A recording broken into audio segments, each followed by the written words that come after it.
Thank you, Madam Speaker. Madam Speaker, I beg to lay on the table of this Honourable House the annual report of the Ministry of Finance and Economic Development for the year ended the 31st of December 2019. So ordered. Does the Honourable Minister of Finance wish to speak thereto? Thank you, Madam Speaker. Very briefly, if I may. Madam Speaker, the Office of the Auditor General issued an unmodified opinion on the financial statements of the Ministry for the year ended the 31st of December 2019. The unmodified opinion signifies that the information contained in the financial statements and annual report is accurate in all material respects and can be relied upon. As shown on pages 12 and 13 of the annual report, during the 12-month period ended 31st of December 2019, the Ministry comprised of 163 staff members, of which 142 or 87% were Caymanians. 67% of the staff members were female, and the majority of staff were 41 years or older. Madam Speaker, some of the Ministry's key events and achievements during the 2019 financial year included the issuance of a policy for the payment of annual dividends by statutory authorities and government-owned companies, the processing of 831 requests for waivers of stamp and import duties with a total value of $7.5 million, generating approximately $18 million in incremental revenues from operating investments, the release of the Occupational Wage Survey Report 2017, which provided an average wage and benefits for employees within the Cayman Islands, along with the total compensation by sex, status, economic sectors, and occupations, tabling of the 2020 Strategic Policy Statement and the 2020-2021 budget in the Legislative Assembly, the delivery of training to senior civil servants on governance frameworks on internal controls, risk management, performance reporting, and public-private partnerships and alternative financing initiatives. The Cayman Islands Postal Services delivered letter mail 97.5% of the time, on time, and the Central Procurement Office achieving the Chartered Institute of Procurement and Supplies requirements for corporate ethical procurement. Madam Speaker, the Statement of Executive Financial Transactions shows that on behalf of the Cabinet, the Ministry collected $45.9 million in executive revenue, which was $137.2 million below budget. The primary reason for the underachievement was due to the Customs Department moving from the Ministry to the Ministry of Employment and Border Control. On behalf of the Cabinet, the Ministry incurred $59.1 million in executive expenses, which was $2 million over budget. The primary reason for the net over expenditure was due to the higher than budgeted number of seafarers and veterans receiving health insurance, the increase in contribution rates for the defined benefits pension plan, and the additional funding for Cynical in order to maintain the prescribed capital requirements as required by the Insurance, Capital and Solvency regulations issued by the Cayman Islands Monetary Authority. The Statement of Financial Position shows that the Ministry ended the year with $19.4 million in total assets, and of this amount, $10.4 million, or 54%, comprises cash and cash equivalents, which includes cash on hand, in transit, and bank deposits with maturities of no more than 3 months from date of acquisition. Total liabilities amounted to $2.5 million, the majority of which comprise $1.1 million in other payables and accruals. Net assets amounted to $16.9 million. The Statement of Financial Performance shows that the Ministry earned $16 million in revenue for the year. Almost all of this revenue was earned from the delivery of outputs to Cabinet. The Ministry incurred $15.7 million in operating expenses, of which $12.1 million, or 77%, comprised personnel costs. The Ministry achieved an operating surplus of $0.3 million, which will be repaid to the Cabinet during the 2020 financial year. Madam Speaker, this annual report shows that the Ministry has worked diligently in providing effective, efficient, and outstanding public service, which represents value for money and which contributes to the prosperity and productivity of the Cayman Islands. I would like to iterate the congratulations of the Auditor General by saying that the Ministry of Finance continues to lead by example on the year-end financial statement and annual reporting process. Once again, we were the first to submit and complete the audit process well in advance of all deadlines. I go on record by thanking the management and staff of the ministry for their diligence, their commitment, and support during the 2019 financial year. For me, it really makes a difference when you work with a group of professionals who live and embrace the ethos of being a world-class civil service. They make my life that much easier, and I look forward to my remaining tenure with them in my role as Minister of Finance. Madam Speaker, I commend this annual report to this House, and I thank you for allowing me to speak.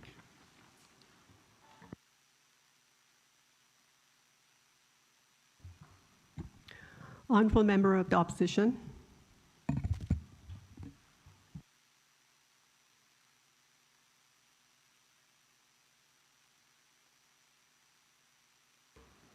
Thank you.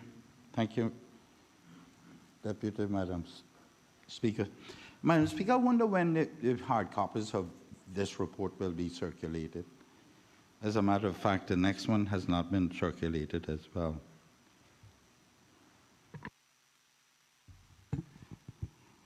Honourable Minister of Finance. Madam Speaker, I want to crave your indulgence. Let me make some inquiries. I know that I'm almost certain that the copies were sent down to the House. It would have been done some time ago, but I will check if you allow me some time to do so.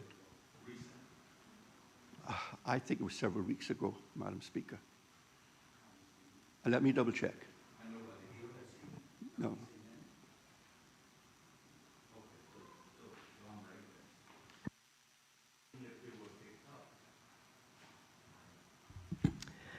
Member for Bladden Town West. Thank you, Madam Speaker. I just want to rise on behalf of my colleagues in the opposition to thank the Minister of Finance and in particular the Finance Ministry team. I work very closely with them and I can say they're a very dedicated group of professionals, and once again they're the first one out of the door with the audit their annual report as required by law, and I just want to register our appreciation for their hard work also, led by Chief Officer Ken Jefferson and the team that he has. Thank you.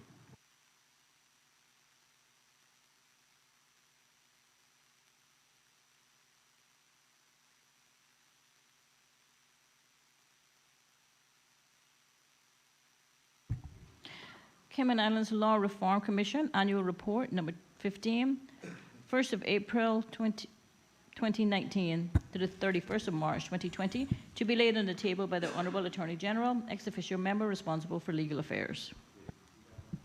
Honourable Attorney General.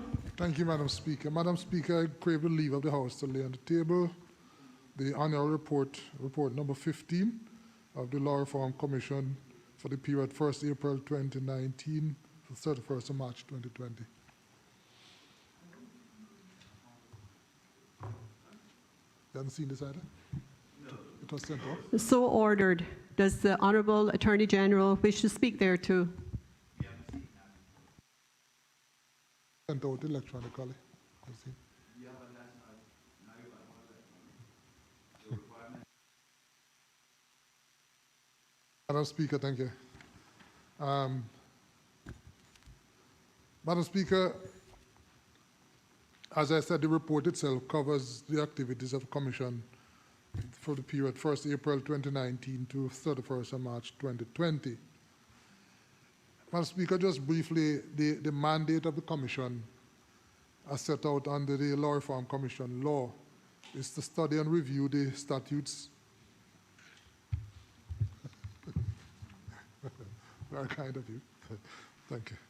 I didn't plan to, but thanks. Thank you. Yes. Sorry. With a view to informing their systematic development and reform, Madam Speaker. In this regard, the work of the Commission is continuous in nature and is marked by comprehensive research, deep analysis, and thoroughly considered recommendations. Madam Speaker, the recommendations of the Commission and the areas that it examines, usually once accepted by the government, have the potential to make and have made a significant contribution to the jurisprudence of these islands, including, of course, enhancing our Bill of Rights as enshrined in the Constitution. Madam Speaker, for the record, the current membership of the Commission comprises 6 commissioners who perform their role in a part-time basis, and also 4 full-time members of staff. The current commissioners are Mr. Hector Robinson, QC, Chairman, the Honorable Mr. Justice Alexander Henderson, retired, QC, Mr. Vaughn Carter, Attorney at Law, Mr. Abraham Toppel, Attorney at Law, the Solicitor General, Mr. Reshma Sharma, the Director of Public Prosecutions, Mr. Patrick Moran. And the staff, Madam Speaker, are Mr. Jose Griffiths, Director, Mrs. Karen Dalton Stevens, Senior Legislative Counsel, Mrs. Catherine Wilkes, Paralegal Officer, and Mrs. Lourdes Pacheco, Admin Secretary. Madam Speaker, during the 2019-2020 reporting period, the Commission continued to work on a range of projects. Of significant note, Madam Speaker, is that the Commission submitted for the consideration of the Attorney General a subsequent referral to the Cabinet for approval 3 final reports. These reports are the litigation funding report, contempt of court, and the other one deals with decriminalization of suicide. As it relates to the litigation funding, Madam Speaker, the first final report, entitled A Review of Litigation Funding in the Cayman Islands, Conditional and Contingency Fee Agreements. This report is supported by the Private Funding Litigation Bill 2020 and the Private Funding of Litigation Draft Regulations 2020.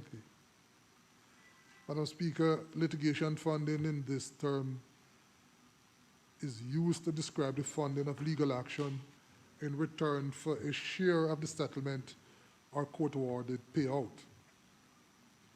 With the cost of litigation prohibitively high for many individuals and businesses, Madam Speaker, litigation funding can provide a means of financing the pursuit of legal claims by persons who might otherwise be unable to do so. In other words, Madam Speaker, litigation funding facilitates greater access to justice. Madam Speaker, in respect of contempt of court, the second final report deals with that, contempt of court, and is supported by the Contempt of Court Bill 2020 and an amended draft amendment bill for the Penal Code. The contempt of court, Madam Speaker, in this area of law deals with behavior that might adversely affect court proceedings, and it can take many forms, ranging from disrupting court hearings to disobeying court orders and publishing prejudicial information which might render a trial unfair, at least potentially.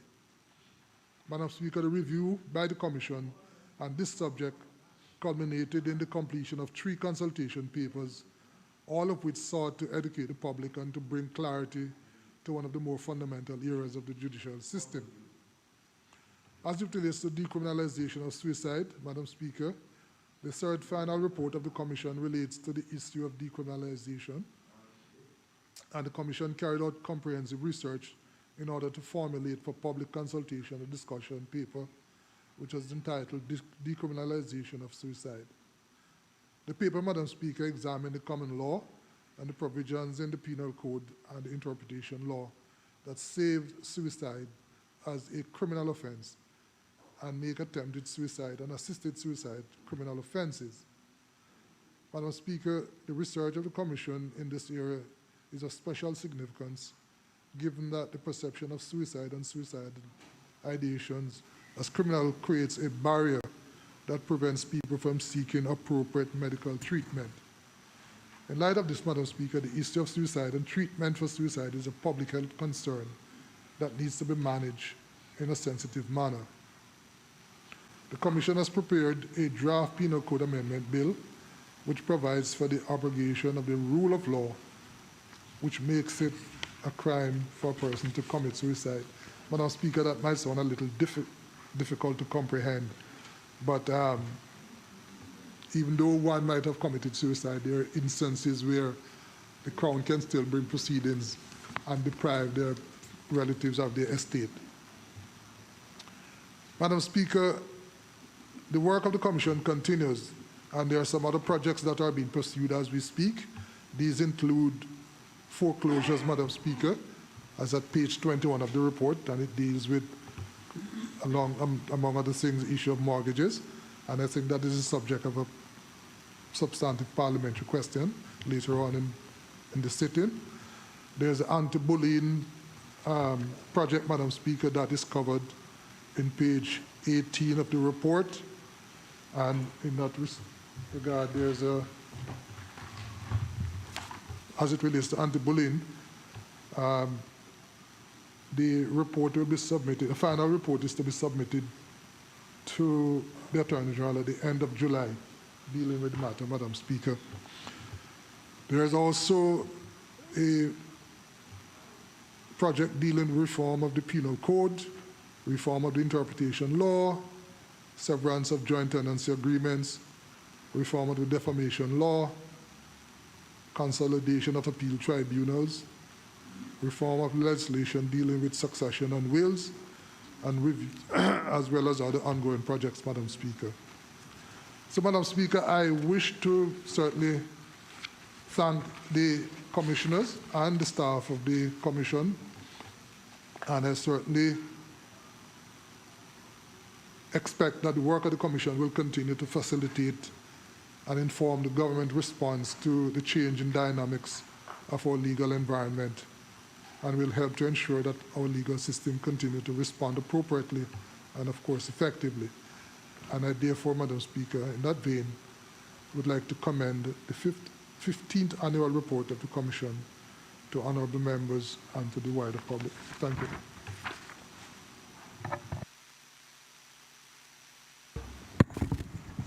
Honourable Leader of the Opposition.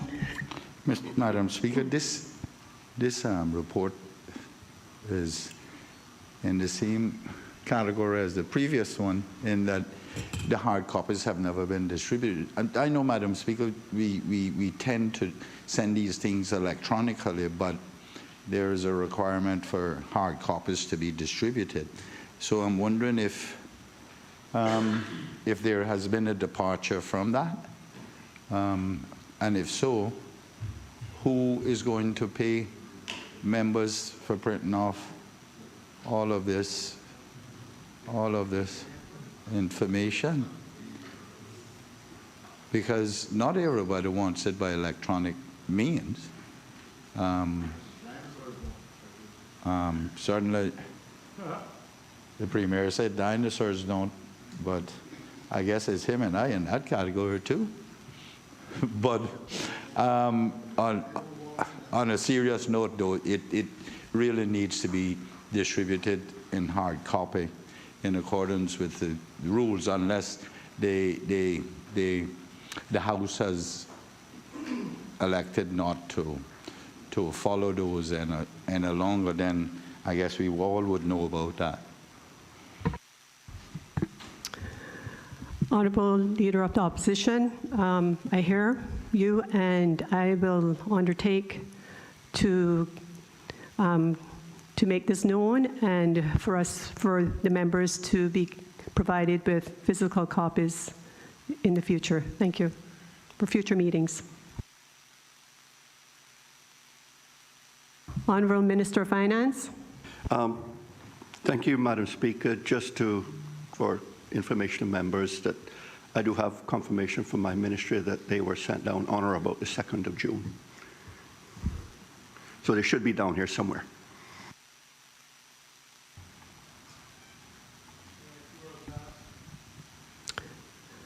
Thank you, Minister of Finance. So we will address that with Madam Clerk to determine where those physical documents, where they have, why they were not provided to the members. Questions to honorable ministers and members of the cabinet?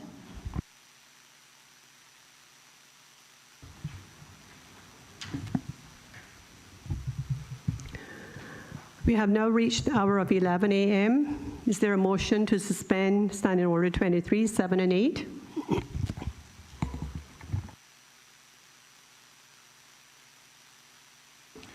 Thank you, Madam Speaker. I move the suspension of Standing Order 23, 7, and 8 in order that questions may be asked of ministers after the hour of 11 o'clock. The question is that Standing Order 23, 7, and 8 be suspended to allow question time to continue beyond 11 a.m. All those in favor, please say aye. Those against, no. The ayes have it. Standing Order 23, 7, and 8 are accordingly suspended. The elected member for Georgetown Central to ask the Honourable Minister of Education, Youth, Sports, Agriculture and Lands. Question number 15.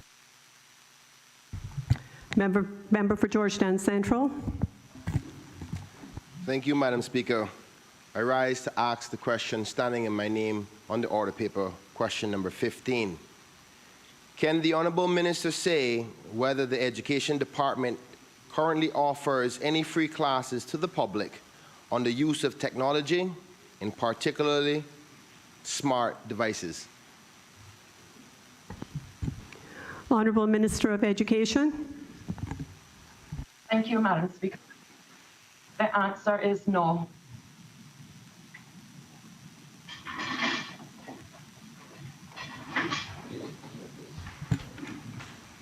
Are there any supplementary questions? Yes, Madam Speaker. Member for Georgetown Central. Thank you, Madam Speaker. Can the Honourable Minister say, in light of the difficulties presented by the coronavirus lockdown, to those who are not efficient in technology and/or smart devices, if her government is willing to accept my suggestion, which is to start offering classes free of charge to the public on everyday commonly used technology and smart devices?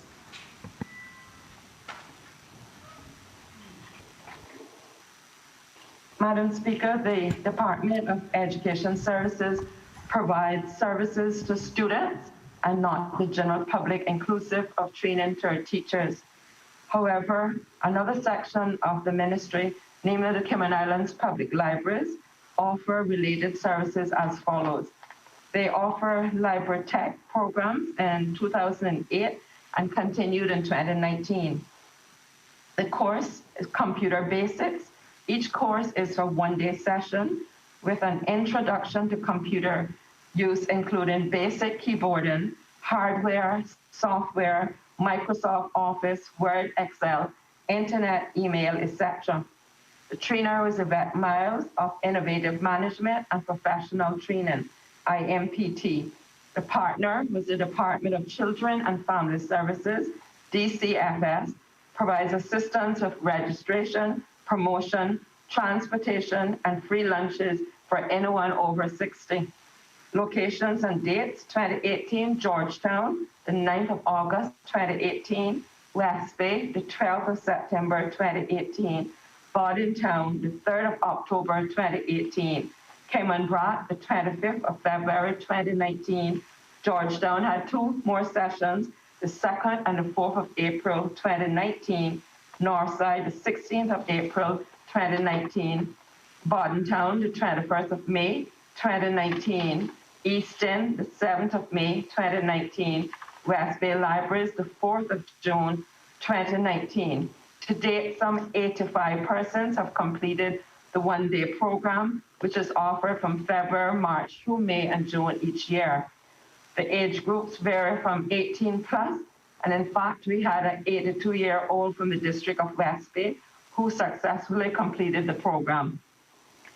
We also do a course from the libraries, Understanding Wireless Technology. The course details introduction to wireless technology, hardware and software, including the internet, modems, routers, email, tablets, laptops, and new product services.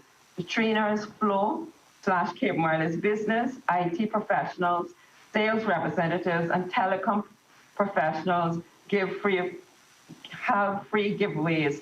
The partner, the Development of Children and Family Services, provides assistance with registration, promotion, transportation, free lunches, again for anyone over 60. Location and date, Georgetown again had 2 parts, an AM and a PM session on the 27th of September 2019. Full expansion is proposed for Bordentown, Easton, Northside, Cayman, Bracken, West Bay later in this year. Launch was in 2019 September. Approximately 40 persons attended. The primary learning experience was using tablets and smartphones. Age group range from 18 plus, and several persons also attended in celebration of Older Persons Month, I beg your pardon. The strategy going forward for the rest of 2020 and into 2021, once the Cayman Islands Public Library returns to full opening, the library foresees an opportunity to provide 2 or 3 courses before the end of this year. Details to be decided in the 3rd and 4th quarter of the year. Additionally, the public library would like to run 2-day courses, Understanding Wireless Technology Symposium, again in the 3rd quarter, and then expanding some of it to our branch libraries as we go into 2021. Our public library intends to deliver an additional 6 courses and an introduction to information access per year. This is not about technology per se, but about how to find information digitally. Our Cayman Islands Public Library Services will be teaching Google search techniques and will be using the online library system, such as OPAC, that's Online Public Access Catalog, ebooks, and SIRS Researcher Database. There will be a series of half-day training at each of the 6 libraries, aiming for delivery in the 3rd and 4th quarter of 2020. The library hopes to be able to roll out a 2-day course for the remainder of this year. And finally, all courses are free. Usually provides a provision is made for refreshment and lunch where possible, and the public library prioritizes registration for seniors and job seekers. The librarian, Mr. Paul Robinson, and the ministers wish to go on record, Madam Speaker, to thank the program director, especially the deputy director, Kevin Gorin, for this exciting and innovative work.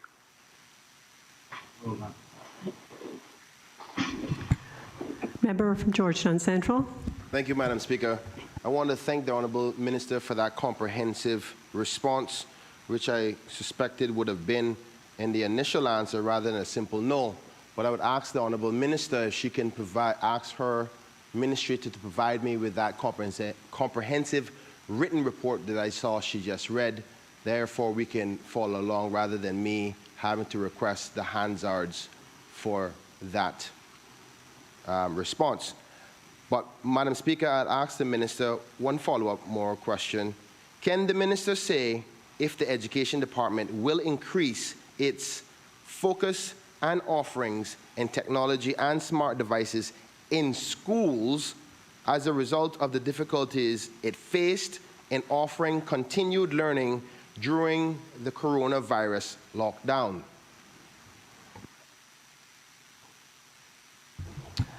Honourable Minister of Education.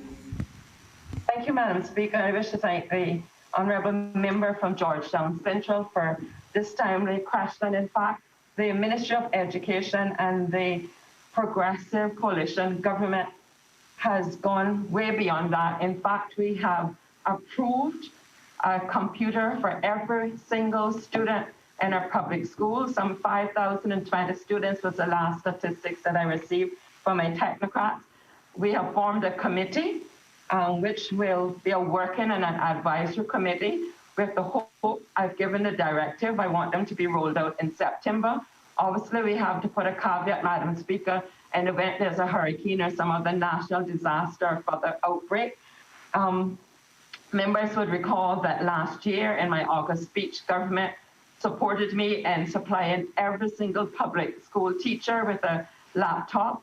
And the plan was to make the announcement in August this year for the provision thereof. Obviously, with the advent, unannounced though it be, with COVID-19, that program has been expedited. And we are excited to announce that government is on top of the realities of the new normal introduced by COVID-19.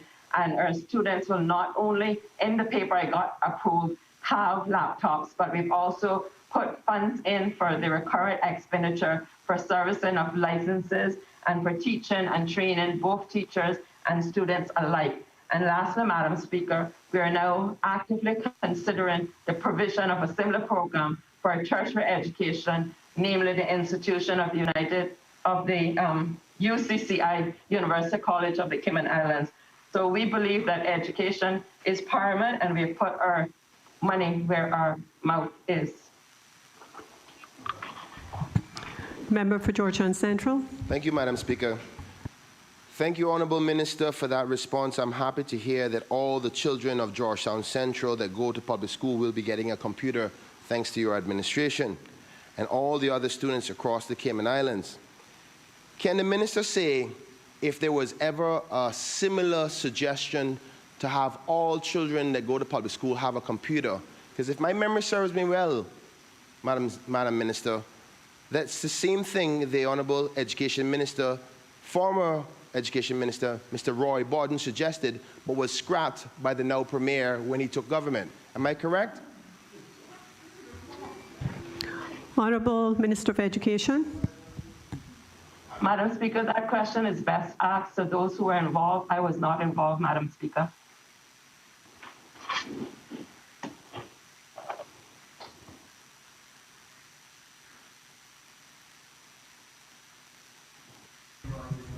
Next question, Madam Clerk. The elected member for Georgetown Central to ask the Honourable Minister of Employment, Border Control, Community Affairs, International Trade, Investment, Aviation and Maritime Affairs. Question number 16. Honourable Premier. Barbara. Oh, sorry.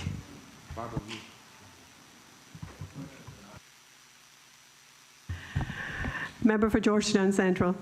Thank you, Madam Speaker. I rise to ask the question standing on the order paper, number 16, in my name. Can the Honourable Minister say if the government have received any proposals for the implementation of a 5G cellular network in the Cayman Islands? Honourable Premier.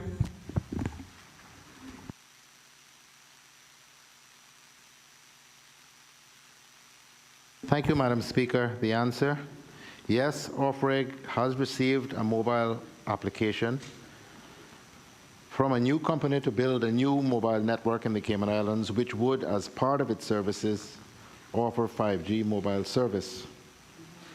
The application is going through the usual review and vetting process within OFREG. It should be noted, however, that there is no special license type. Excuse me, Madam Speaker. A frog in my throat.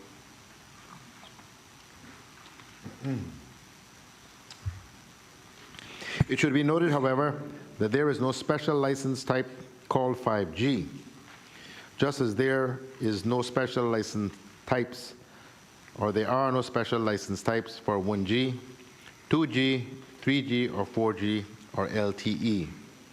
These are just variants of mobile services used around the world. As such, OFREG provides licenses for mobile services and mobile networks. Member for Georgetown Central. Thank you, Madam Speaker. A small preamble before I ask the next question. I want to ensure the Minister, by all means, that this question is more of concern about the potential dangers of 5G that are unproven, but much speculation about it. So the line of questioning is only merely to see where the government's mind is at in respect to this, not to be creating any difficulty. Madam Speaker, can the Minister say if there are any health and safety checks required before installation of such infrastructure? Honourable Premier.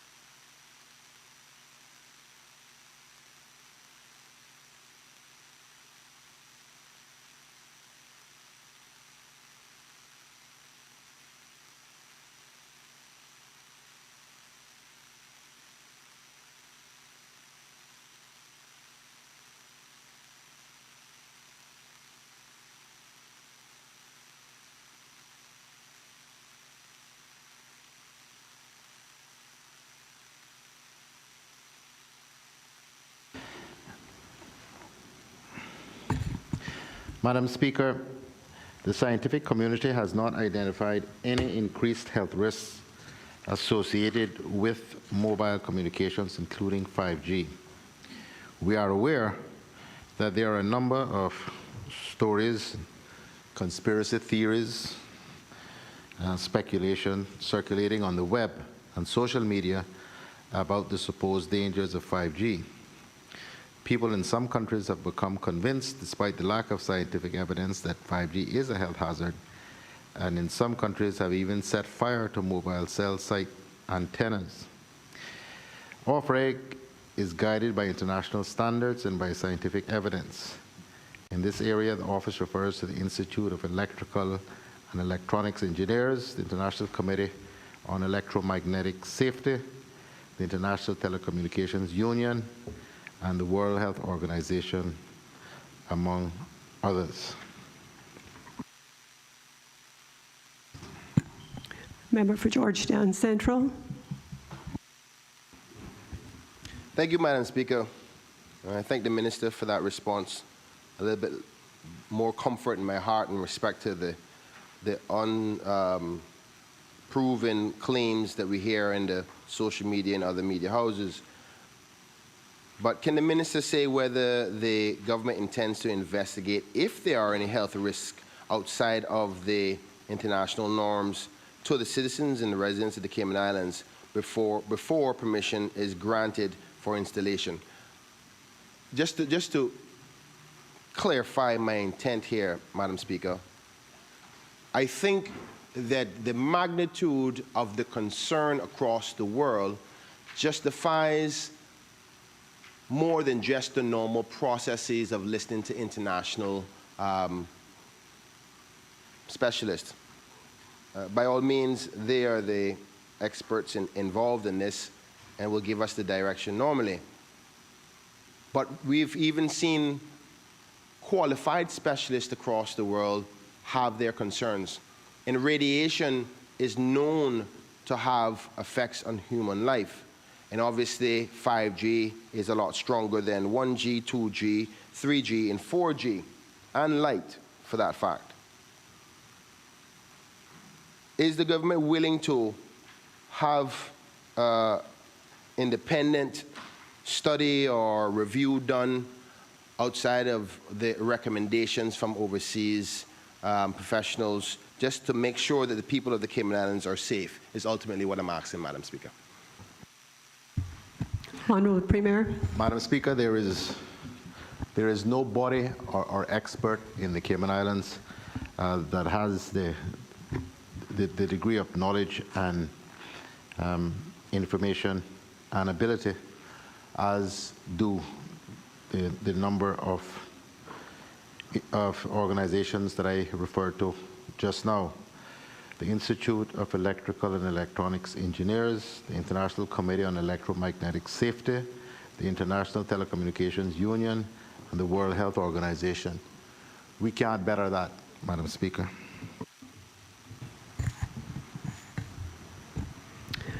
Member from Savannah.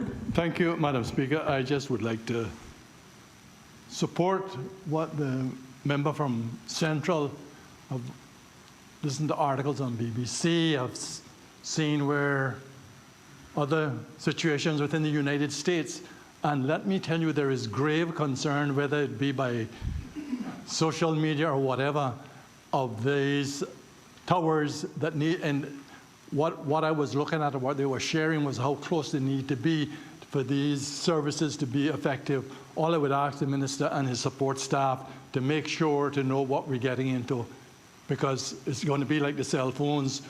When you hear they say they're not giving out radiation thing, when the onslaught of brain tumors start to hit, you'll wonder what happened. Member for Georgetown Central. Sorry. Honourable Premier. Madam Speaker, the world is full of conspiracy theories and speculation. We have to operate on the basis of evidence. Otherwise, I think we would be so paralyzed by fear, we wouldn't do anything in this world. No. The office cannot legally or legitimately deny a license to an applicant without good cause. So unless there is some new scientific evidence that comes to light or some change to the international standards, we would expect that the license process would proceed in the usual way. However, the World Health Organization is conducting a study on the effects of exposure to radio frequencies, including those used by 5G, and this report is set to be published in 2022. Section 62W of the URCL puts an obligation on OFREG to take such action as the office considers necessary to protect the health and safety of the public in relation to utility services. Accordingly, if this report or any other credible report provides evidence that 5G or any other ICT technology poses a danger to the public, the office will, of course, take the necessary action to protect consumers.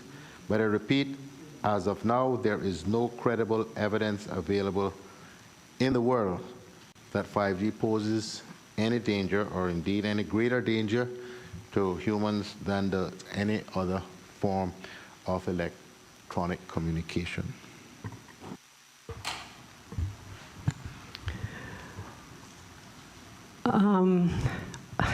Honorable Leader of the Opposition. Thank you, Madam Speaker. Madam Speaker, I didn't have an intention of quizzing the Premier, but he just pushed open the door, and I guess I'll have to step in too. He says that the process for license would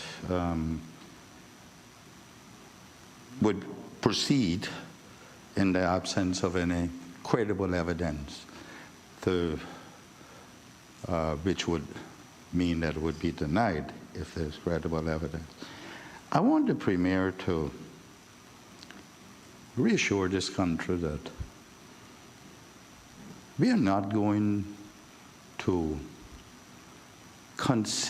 seriously consider another company when this country is 24 miles long, 3 or so miles wide, 4 or 5 miles wide, and those that are here, there is no coverage on in this system mobile application. If we cannot be assured of that, I trust that the Premier can reassure the people that the service that they're currently providing, one, will be improved, or two, OFREG will ensure that the law also applies to them, and the build-out that was supposed to have been done for years gets done immediately before considering someone else, or they must build it out in tandem with the someone else if an application has been made or is made. Honorable Premier. Madam Speaker, I can't decipher that question or questions as the case may be. The Honourable Leader said that there is no coverage. I think everybody in this room is getting coverage. I think almost everybody in Cayman has a cell phone. So I don't think he meant no coverage. I presume he means that there isn't adequate availability of services in some areas in Grand Cayman. I presume that's what he's referring to. But I'm not sure why denying another applicant an opportunity is going to somehow resolve that problem.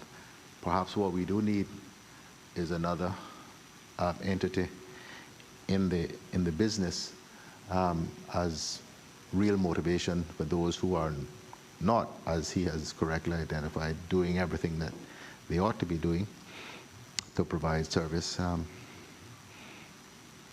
That I will provide some motivation for them, some additional motivation for them to step up their game. Honourable Leader of the Opposition. Madam Speaker, when I say no coverage, the Premier picked up on it. And yeah, and I appreciate the Premier picking up on no coverage. That's the nature of this business in here. Madam Speaker, when we deregulated the telephone system, there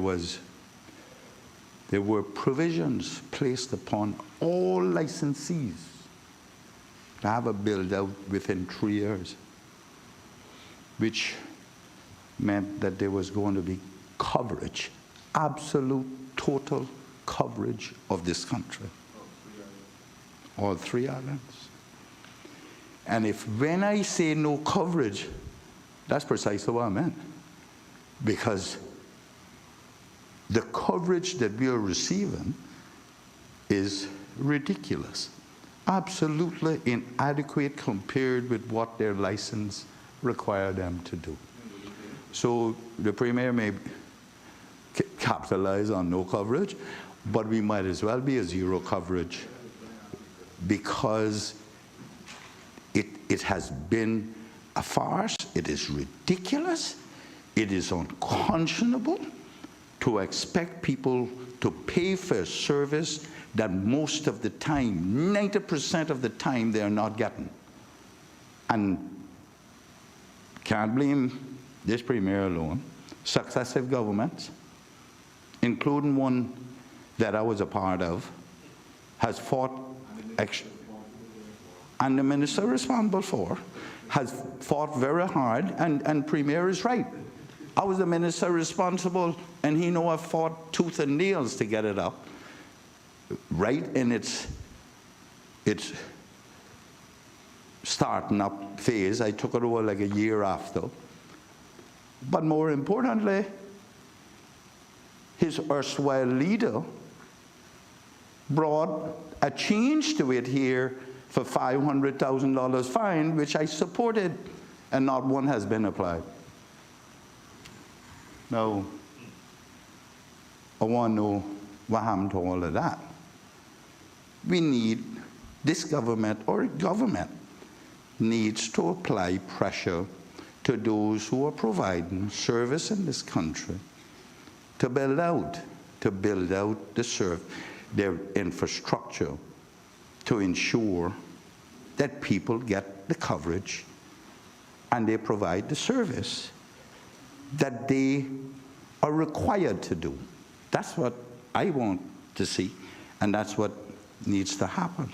The island is too small not to do this now. Honorable Premier. Yeah, but you are smart leader, bring change a bill, change a lawyer for $500,000. Deputy Leader of the Opposition. Thank you, Madam Speaker. Madam Speaker, I wonder if the Premier could tell us how many international data connections we have coming into these islands, and what the carrying capacity of those connections would be in terms of bandwidth. Honorable Premier.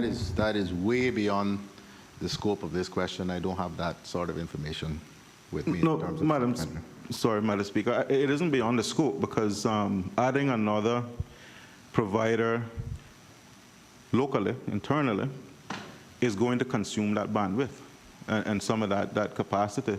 So I'm trying to get an understanding of how we're going about doing this, adding new providers when it's going to impact overall the service that everybody in the country receives. Madam Speaker, Honorable Premier. it is well beyond the scope of the question. I just don't have that information, and the information I have to help deal with supplementary responses.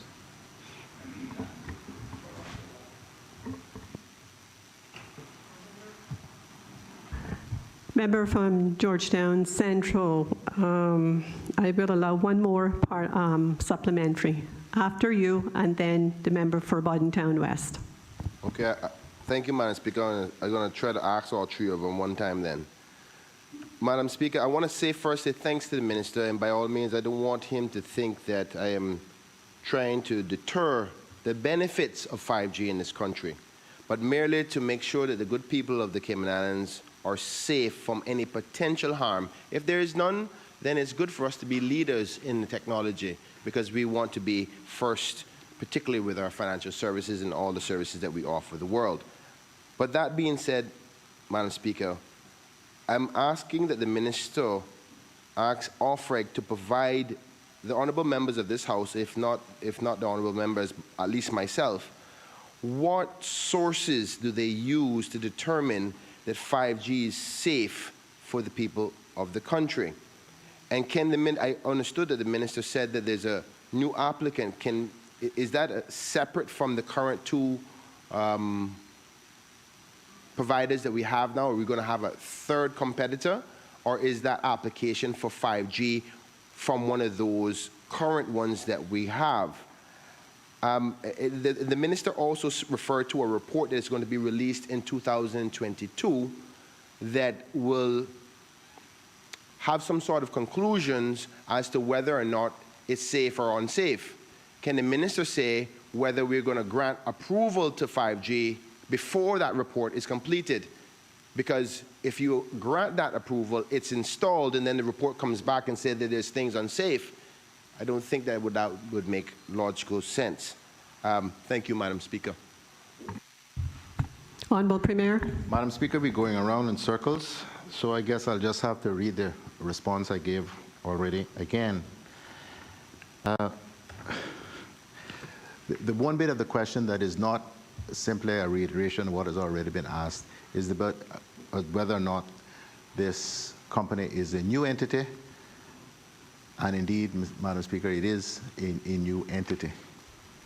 But I can only read, which I don't think will help anyone, unless the honourable member is insisting that I read for the third time what I've already said in response to the measures that OFREG is taking, that there is absolutely no evidence, no credible evidence of any issues with 5G, that I listed the number of international entities, including the World Health Organization, who have said so, and I mentioned the fact that there is a major study that is underway.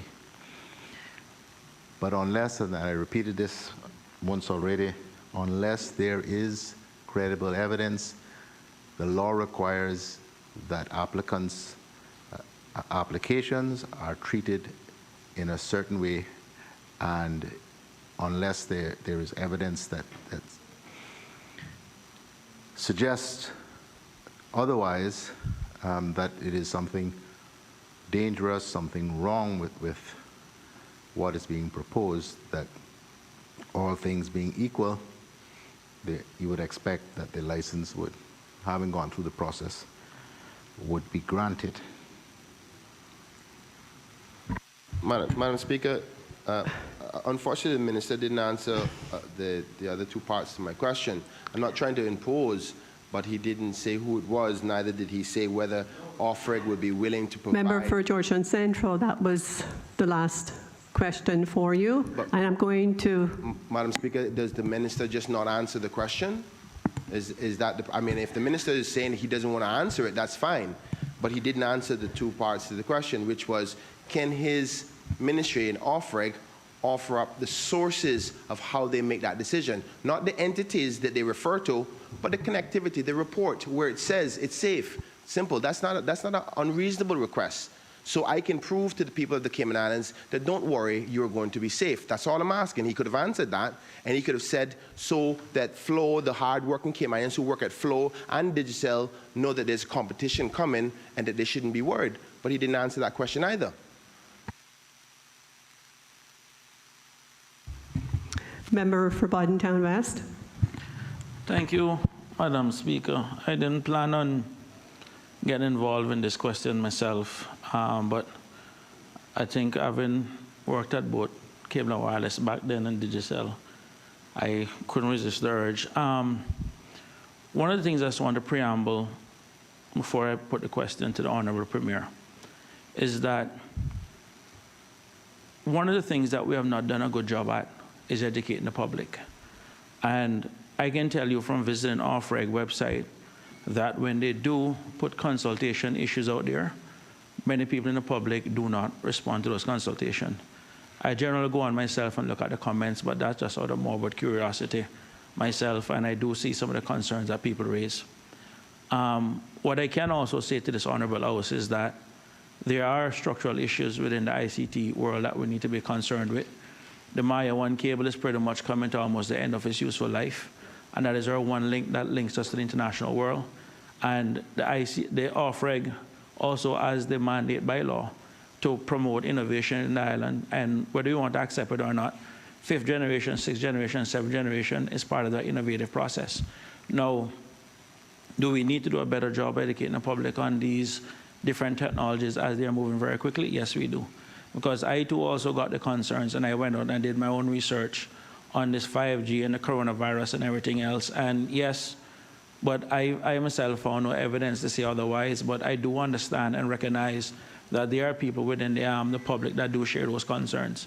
And at a minimum, what I think should be done, and this is where the question to the Honorable Premier and through to OFREG, is to just ensure that, or is the government willing to ensure that the new entity does the necessary PR work to put the people's minds at fear with regard to 5G technology. But we also got to recognize that in this day and age, as technology expands, and especially bandwidth, and we expect more people now to work from home and everything else, and we see where the footprint of even where data is, it needs to be improved.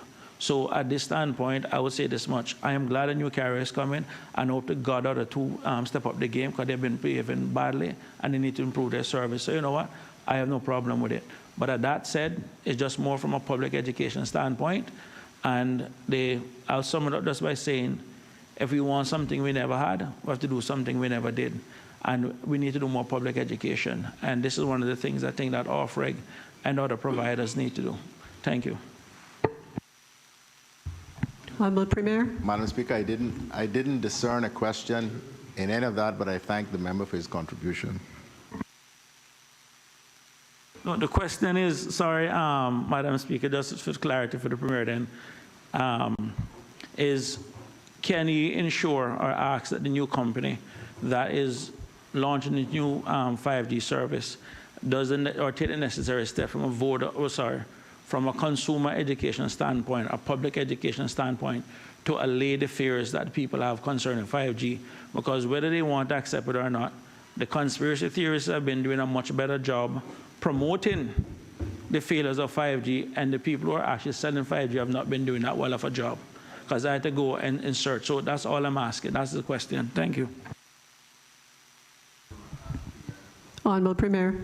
Madam Speaker, OFREG should do that work, but we need to understand and appreciate that this theory has not does not have its genesis in the Cayman Islands. This is a worldwide fear that is being pushed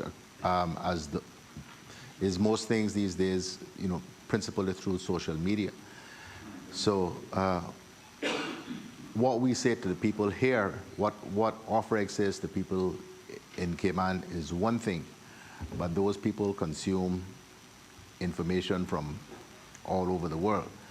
So what really needs, I think, to happen is that the entities such as those I've listed need to do a better job themselves of countering what is being said on social media all around the world by providing credible reports about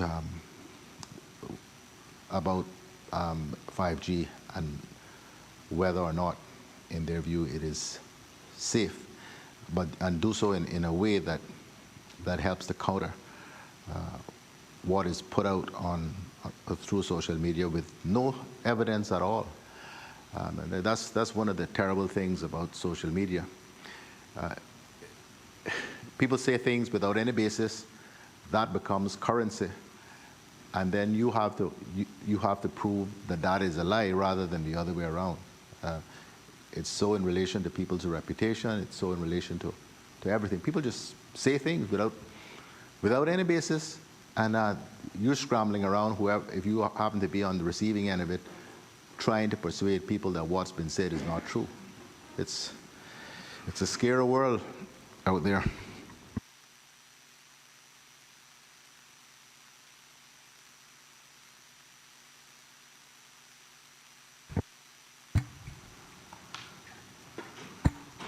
The elected member for Georgetown Central to ask the Honourable Minister of Employment, Border Control, Community Affairs, International Trade, Investment, Aviation, Maritime Affairs, question number 17. Member for Georgetown Central. Thank you, Madam Speaker. I rise to ask the question on the order paper, number 17, standing in my name. Can the Honourable Minister say, with respect to the National Press Briefing, A, what is the protocol for the press briefing? And B, how or who decides which media house or reporters are invited to attend the press briefing? Honourable Premier.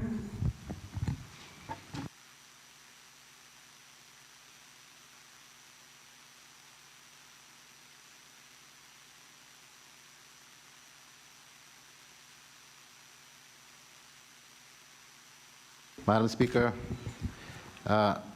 with respect to the COVID-19 press briefings, of which we've now had 48, I think, was the last count. 48. The Governor and the Premier determine when a briefing will take place. GIS informs representatives of all recognized local news organizations, and the access to press briefings follows the same criteria used to issue media passes to government events. Reminders of the scheduled start time or changes to this are also issued on social media. The video team conducts in-house video and audio checks at least 3 hours prior to the broadcast. The video team conducts Zoom tests with media at least an hour prior to broadcast. The feed goes live on YouTube and Facebook platforms 45 minutes prior to the scheduled start time. This means subscribers and followers are notified directly by electronic alerts to the devices. For example, Facebook notifications pop up on phones saying Cayman Islands government is live. After the link is live, but before the press briefing has started, the public can view a range of important public service announcements on various COVID-19 related topics, such as how to clean your mask, advice from educators, and other timely videos, for example, to mark Father's Day.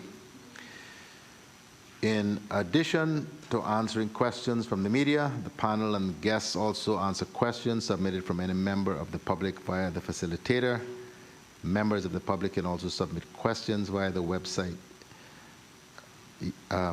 use the chat bot function. And myself, as Premier and the Governor, have also been reminding audiences of the next scheduled briefing at the end of the previous briefing. Now, who receives a GIS media pass and hence may attend press briefings? It is important to note there is no local media association and hence no formal journalistic accreditation process in the Cayman Islands. In the absence of a professional body, GIS issues media passes, not as accreditation to any local media houses or journalists, but solely to facilitate attendance and participation by journalists and the news organizations that employ them at public events as well as media-focused events hosted by government. As the local media sector started expanding beyond long-established media houses prior to granting media passes, GIS began asking new media houses that requested passes to provide an appropriate trade and business license and some historical evidence of their intention and ability to adhere to established journalistic principles. For example, this might be a sample body of work that reflects an understanding of journalism ethics or the ability to consistently apply a journalistic code of conduct or editorial guidelines in their previous careers or employment.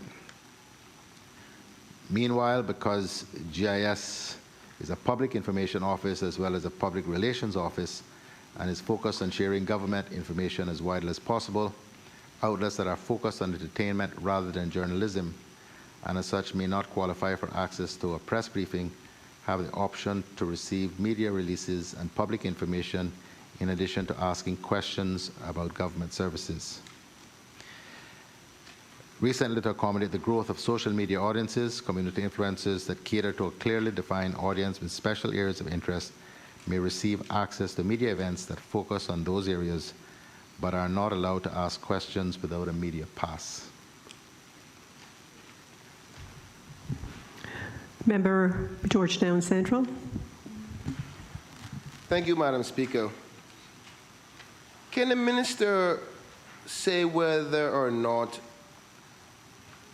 the sentence he just read can be determined as subjective? Because what I'm going to be getting at, Madam Speaker, is what seems to be pick a choosy as to who comes to the media house, and the fact that there seems to be no proper outline as to who's selected. It says outline that outlets that are focused on entertainment rather than journalism. Who decides that? Can the minister say, please? GIS. Honourable Madam Premier. Speaker. GIS, Madam Speaker. Thank you, Madam Speaker. Can the minister say how GIS decides whether a company is an entertainment company or a journalism company when in fact they offer the license which the companies pay for as a media house, when recognizing in this same press release that there's no accreditation process here in Cayman? So what I'm saying, Madam Speaker, is it seems to me is there's a lot of subjectivity as to who is a proper journalist, and they recognize that there's no accreditation process. So somebody is making a selective process, and they're not saying exactly how. So if you have no association to hold them to account to some standard, which they recognize there should be one, the Premier has said so himself on other press conferences, but if we don't have one, how can you be subjective as to say, well, we think you're entertainment rather than journalism, when they paid their taxpayers' money to get a license to government? I'm still confused because this is contradicting itself, Madam Speaker. So I am still waiting to hear the answer in respect to who, by way, what process does Government Information Services determine, oh, you're for entertainment and you are a true journalist if we have no accreditation process, Madam Speaker? Honourable Premier. Madam Speaker, I'm not going to try to get into the heads of the people at GIS, but essentially, if you are not a journalist, and we do know what a journalist is, and you have a license to operate as a journalist, you are invited to participate in the question and answer process. If you don't have that kind of license, you are not entitled to ask questions. In other words, you don't have a media pass. So those are not decisions that I or the government, elected government, take. These are decisions that are taken by the professional people at GIS, who I believe ought to know who or what entity qualifies as a journalist and what qualifies as journalism. Member for Georgetown Central. Thank you, Madam Speaker. Madam Speaker, the minister is in charge of the Government Information Services. Through the protocols of this Honourable House, I apologize, Madam Speaker. I apologize, Madam Speaker. The Honourable Premier is answering on behalf of that department. It falls under the Cabinet Secretary. Madam Speaker, my role in this Honourable House is to ask the government about concerns that matter to the people. Now, if the minister is going to answer on behalf of the Cabinet Secretary, then he should be prepared for the supplementary questions. Now, this is a pretty simple, straightforward question, Madam Speaker. How is that determined? Journalism is important to democracy. If there is subjectivity, it can be perceived as the government trying to control the agenda. Now, that was a simple, expected supplementary the minister should have known was coming and should have been prepared with that answer. Now, what he's going to say is, I can't answer it because you don't know what GS said. You're the minister that's answering it. You should have come prepared for that. Madam Speaker, let me move on to my actual question. Can the minister say... Madam Speaker. Honourable Premier. I have been very patient this morning. Every time there is a supplementary question, that member in particular gets up and makes a long speech before he asks the question. If I hadn't been here all these years, I would have forgotten long ago what the question was by the time he gets to the end of his speech. If we are going to get through this process, I would ask, Madam Speaker, that you ensure that members ask questions and not make long speeches, because we're going to be here until I don't know how late, and we haven't gotten through most of the questions on the paper yet. This grandstanding is completely unnecessary for the process. Member for Georgetown Central, can you just make your questions brief, please? Madam Speaker, I'd like to adhere to your orders, but I want to remind the Honourable Minister that the standing orders do allow me to have a preamble to my question. So I am not disobeying the standing orders. But that being said, Madam Speaker, can the Minister say, doesn't a license granted to a media house qualify them to be journalists?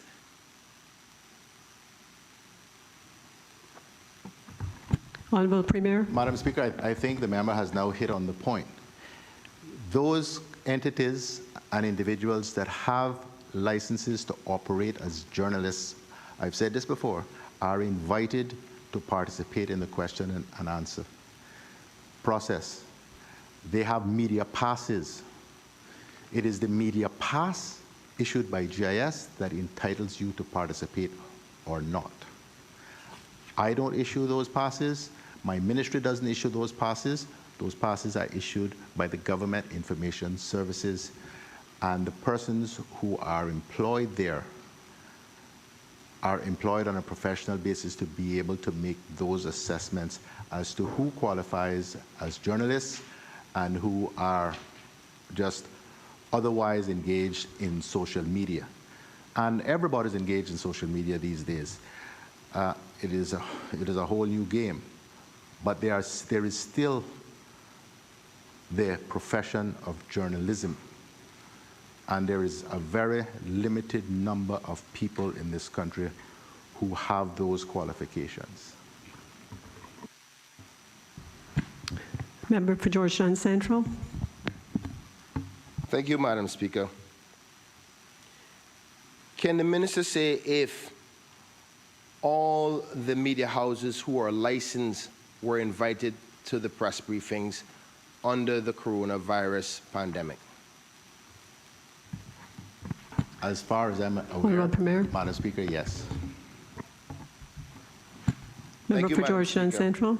Can the Minister say if Hurley's Media or Cayman Mall Road was invited to the national press briefings, yes or no? Honourable Premier. I don't know if those were, but I do not believe that that Cayman Mall Road holds a license to operate as a journalist. Member for Georgetown Central. Thank you, Madam Speaker. Can the Minister say if there has been any complaints about disproportionate treatment to any licensed media house? If so, what was the conclusion of that complaint? Honourable Premier. I have not been made aware of any complaints, Madam Speaker. Member for Georgetown Central. Thank you, Madam Speaker. And this is my last two. And Madam Speaker, thank you for your indulgence and your patience with me this morning. Can the Minister say if there's any written requirement at the Government Information Services to mandate any media house to have a code of ethics in order for them to get a press pass? And if there is, can he provide it to this Honourable House? Honourable Premier. I don't have the answer to that question, Madam Speaker. Member for Georgetown Central. Thank you, Madam Speaker. Can the Honourable Minister please provide the answer in writing at the soonest available date, because this is a very important matter in respect to how the process is done, because it is my humble opinion that decisions are being made with no written policy or direction on how it's done. So if there is one, can he give the commitment that will be provided to me and my other colleagues at this House? Honorable Premier. I will make the necessary inquiries and provide an answer, Madam Speaker.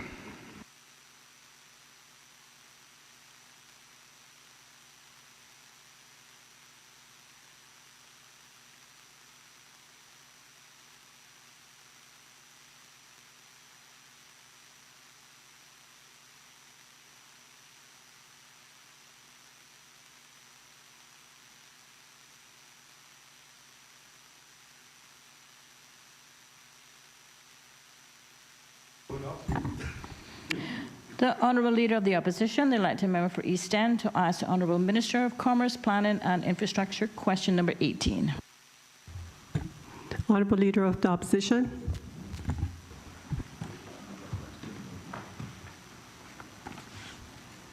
Thank you, Madam Speaker.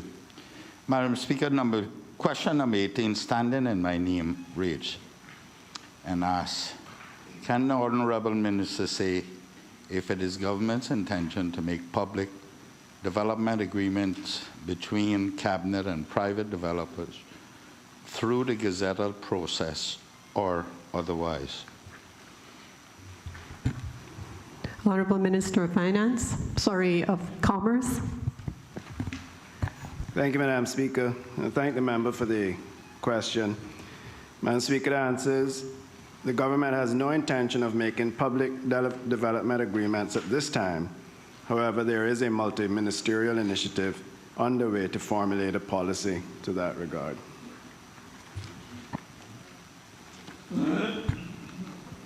Honourable Leader of the Opposition. Thank you, Madam Speaker. Madam Speaker,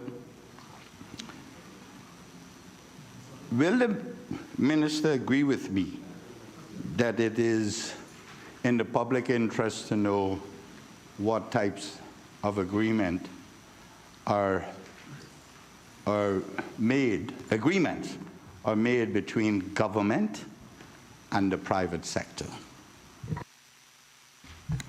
Honourable Minister of Commerce. Thank you, Madam Speaker, and thank the member for the question. Madam Speaker, each agreement is different, Madam Speaker, and in most cases, they would contain commercially sensitive information, which would be disadvantage in some instances, either to the government or in some instances, both to the government and to the developer.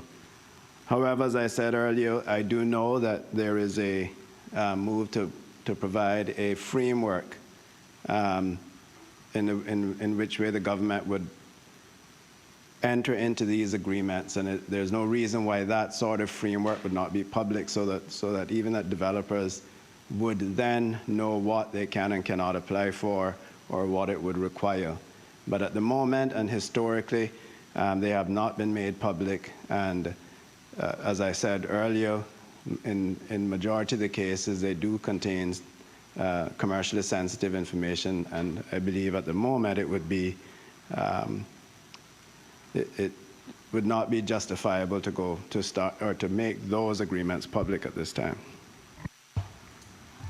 Honourable Leader of the Opposition. Thank you, Madam Speaker. Madam Speaker, can the Minister explain to this Honourable House what is commercially sensitive between a government and a private sector entity when it's about the people's money? Honourable Minister of Commerce.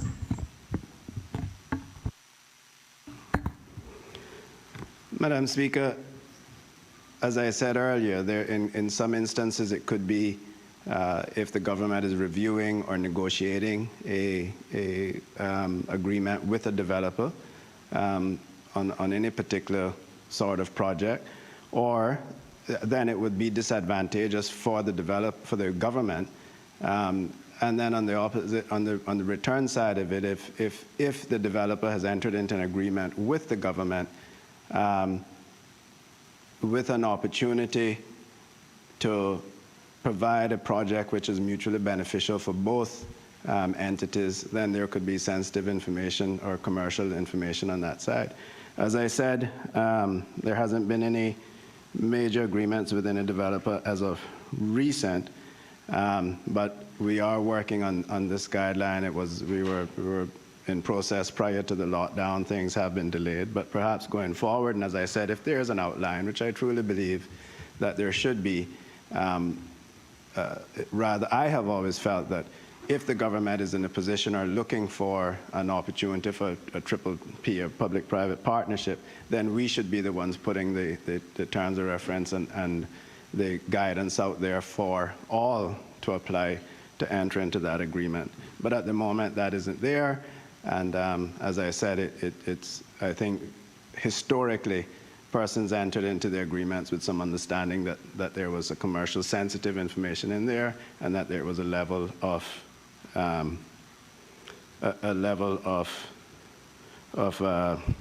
confidentiality. Thank you. Honorable Leader of the Opposition. Madam Speaker, I think the minister may be taking this outside of the scope of this question. I'm not talking about PPPs, private-public partnerships. I'm not talking about those. We go into, I'm talking about agreements to do development, where PPPs, we have to keep those under wraps until such time as they are concluded. I understand that the commercial is sensitive.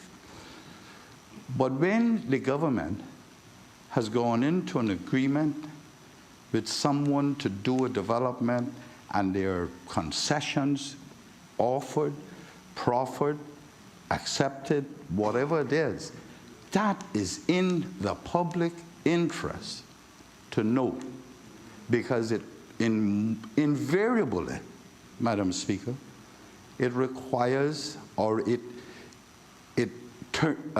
culminates into giving concessions, duties, on planning applications and whatnot, and that is must be in the public interest, because it's not the executive, i.e. cabinet, money. It is the public's money being negotiated away or in on behalf of the people. That is the one I'm talking about. When do we intend making those public? And I know the previous Minister for Finance, what his name was again? Mr. Archer started this program about putting in place provisions for concessions and whatnot, and a policy in that regard. But I do not think he got it finished for whatever reason, and that's 7 years hence. So I want to know when these things are going to be made public, through the gazetted process or through the newspaper. It cannot be that, Madam Speaker, the minister, that's what I'm asking the minister, when these are going to be made public. Honorable Minister of Commerce. Madam Speaker, I thank the member for the question, but I simply don't have an answer for a date. I did say, and I am aware, that there is a committee within the civil service that is working on this policy and the guidelines around government agreements. But I can't give a date. I did get an update prior saying that they were making good progress before the lockdown, but they have been delayed through that. So if I can get a more substantial timeline, I'd be happy to pass it on to the member. Madam Speaker. Honorable Leader of the Opposition. Thank you, Madam Speaker. Madam Speaker, can I get a commitment from the minister that any agreement in regards to what I explained earlier, made during the tenure of this government be made public for all and sundry to see. Now, Honorable Minister of Commerce. Thank you, Madam Speaker, and thank the member for that. Madam Speaker, unfortunately, I am unable to commit to that. As I said earlier, previous agreements for various reasons were made under the policy at the time. I would be happy to continue to push for the policy to be put in place and that all agreements going forward would follow that policy. Madam Speaker, can the member... Honorable Leader of the Opposition. Can the member say then, if that policy under which those agreements were made, can the member say if it is fair to the people? Can the member say if that policy was promulgated by Cabinet or whom? And in his opinion, is it fair to the people not to know, if that's the case, what Cabinet has negotiated on their behalf? Is that fair for them not to know, or is it fair for them to know? Honorable Minister of Commerce. Thank you, Madam Speaker, and I think I thank the member for that question. Madam Speaker, as I said, going forward, when we have the policy in place, I'm certain that we can look at previous agreements on a case-by-case basis to see whether or not we can publish them. But the question of fairness, Madam Speaker, in previous occasions, and going forward, but in previous occasions when there was no written policy in place, we have to consider the fairness on both sides, the people and the individuals or companies that we did the agreements with. And so once the policy is in place, perhaps we can go back and take legal opinion and look at previous agreements as to whether we can publish those.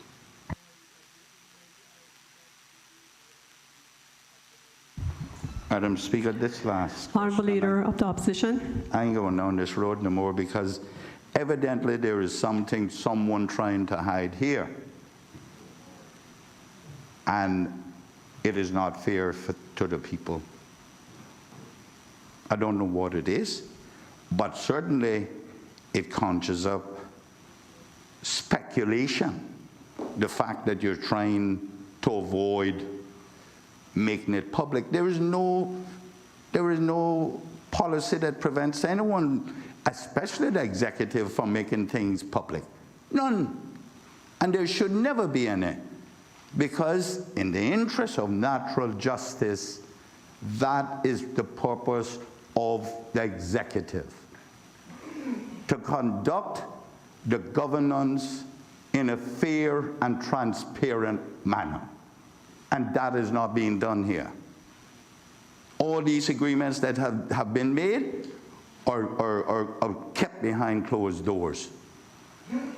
And we have a minister coming here justifying that.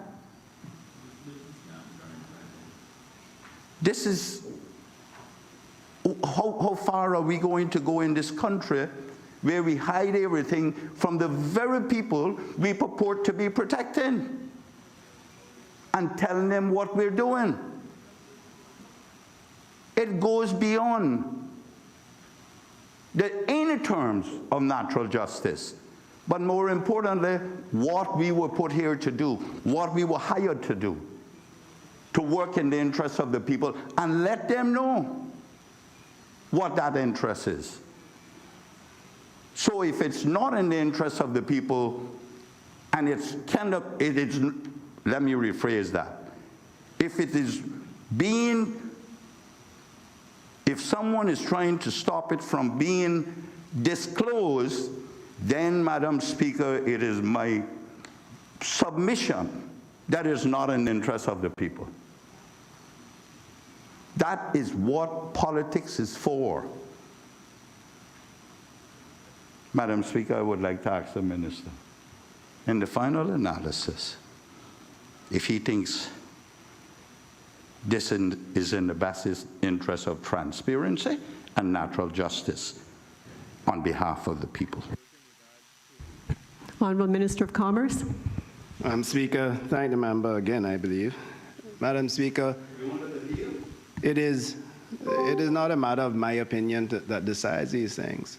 If there is a specific project or agreement that the member is referring to, then fine. But I don't know. He's asking me historically if the government is going to publish them. I can't go back and publish things I can't commit to saying I'm going to go back and publish agreements that perhaps even he was involved in when he was a cabinet member. I can't give that commitment. And it's not for me to say whether I think it's fair or not fair. But what I can commit to him is that we are working on a policy. Certainly once the policy is there, and we can go back, and I've had several people send in, or not several, I've had 1 or 2 FOI requests on different agreements that we've had to deal with.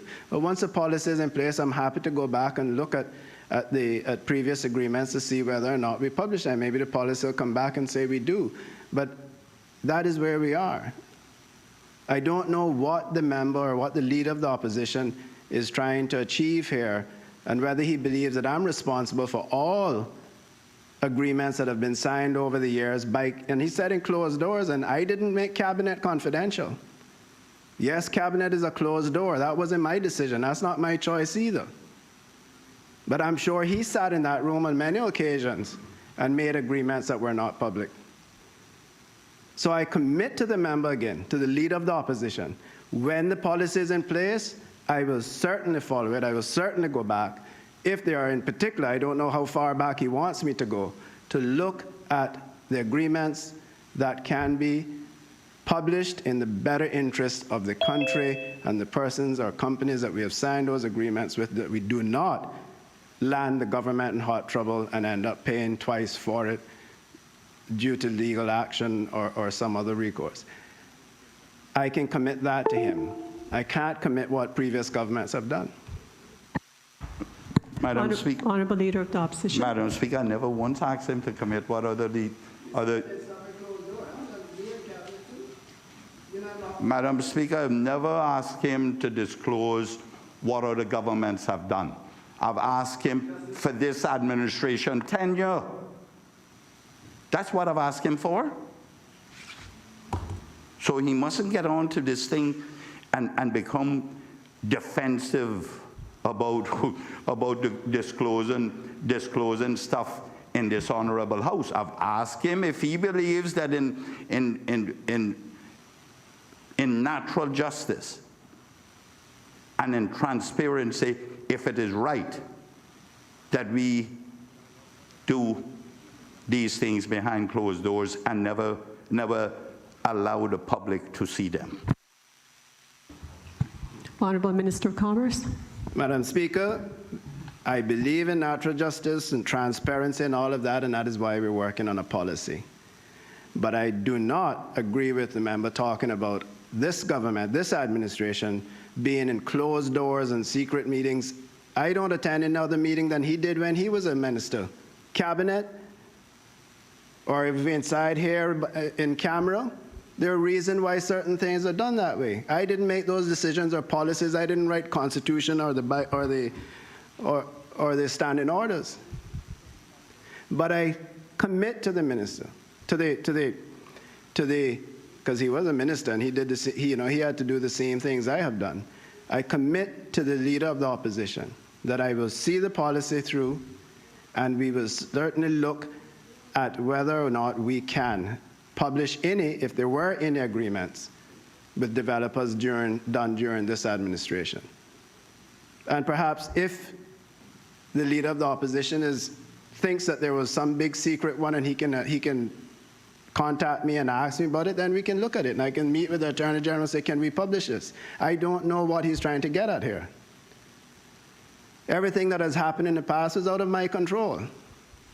What I'm saying to him, I am committing to the future. Thank you, Madam Speaker. Madam Speaker, the Minister. Honorable Leader of the Opposition. The Minister really really going too far now about meeting with him. It's not about me. It is not about me. It is about the people of this country, not me. I don't have to meet with anyone. I don't have to meet with any minister or the premier to find out and advocate on behalf of the people and what is in their best interest and transparency. All I do is ask the questions, and the government of the day provide the answers. So I don't have to meet with them on this matter, or anyone for that matter. And with regards to what I did in meetings that I sat in, I know them as well as he does. And he should take note that despite cabinet being secret, there are aspects of it, such as in the interest of the country and its people, that can be disclosed from a political perspective. And I strongly believe, that the Attorney General would advise that these agreements are one such deliberation and decision made by cabinet that should or can be made public. Not should, but can be made public. I am sure you find the future path. Honourable Minister of Commerce. I did not get a question there. However, as I said, I am one for transparency. We will get a policy in place, and then we will move forward from there. Again, he doesn't have to meet with me. If he even wants to find out the details of some that he may have been involved with, I'd be happy to give him those details.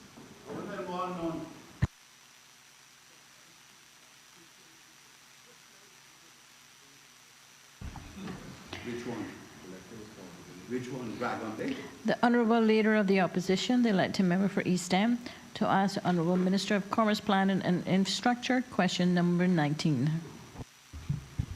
Honourable Leader of the Opposition. Thank you, Madam Speaker. Madam Speaker, question number 19. Standing in my name, ask of the same minister, can the Honourable Minister say if and when the NRA will resume district road works? Honourable Minister of Commerce. Thank you, Madam Speaker, and I thank the member for the question. Madam Speaker, I'm pleased to inform this Honourable House that NRA has already recommenced the District Roadworks Program. Work began on the 15th of June, 2020. And furthermore, Madam Speaker, there are only 2 outstanding projects left to complete in the District of East End, and these are short section of guardrail by the church in Gun Bay and the resurface of a farm road.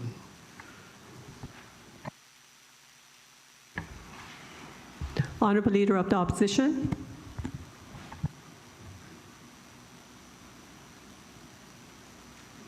Madam Speaker, I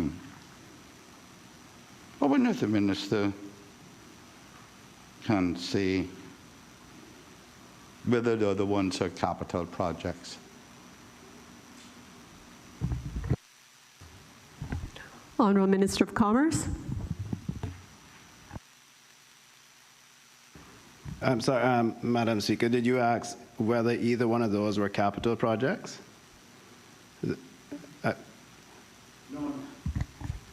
Madam Speaker, for the benefit of the minister, he mightn't have heard. If the others that are supposed to be done in East End are, because he says only 2 is left, are capital projects. Honourable Minister of Commerce. Madam Speaker, those that I just listed, the 2 were part of the district works that the minister asked about and that we're completing, that we have budgeted for. I am not 100% certain if we have any other capital projects as far as roadworks is concerned in the Eastern District, but I give an undertaking to get him that information as soon as I can. Honourable Leader of the Opposition. Madam Speaker, I wonder if what road the if he recalls, the minister was talking about at one of his most recent press briefing, the road from the blowholes up to East End. If that is capital. Honorable Minister of Commerce. Madam Speaker, I think in that, was I referring to the guardrails as I did earlier, in completing the guardrails?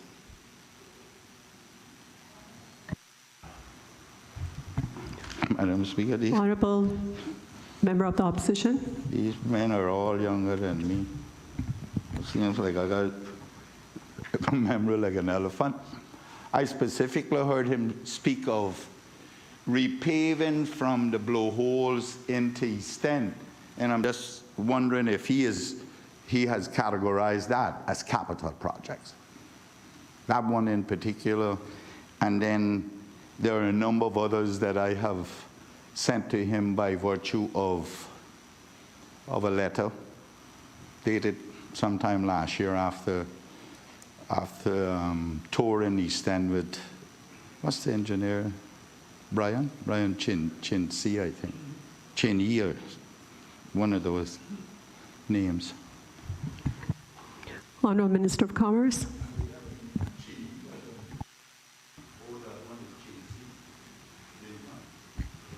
Thank you, Madam Speaker. I do know that we have some paving remaining in that area along with the guardrail, and yes, they were part of the capital projects. I understand that I was made aware that there was another request for some farm road that we were pricing. I don't know if that's what the member is speaking to, which, however, we do not have that covered in this year's budget. Honorable Leader of the Opposition.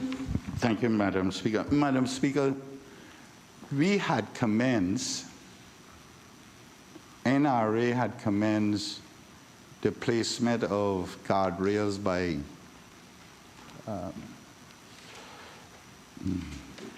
Mr. Warren Cunliffe House past the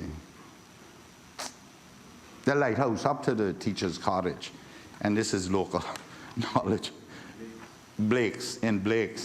They had started preparing it. They had also started to widen the road.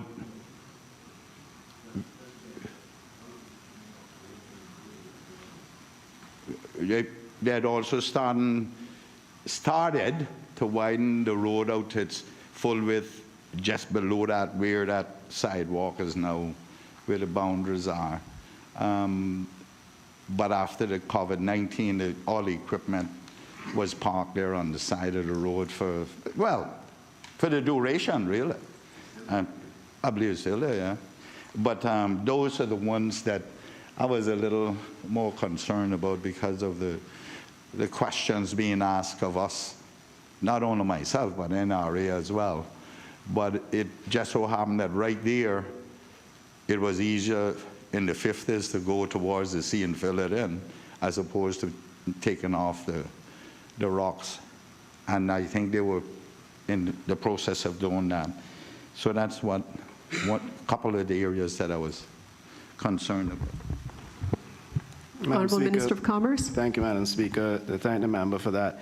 I've been informed, Madam Speaker, that yes, they will be completing that. The holes have already been drilled. They just need to return and install those.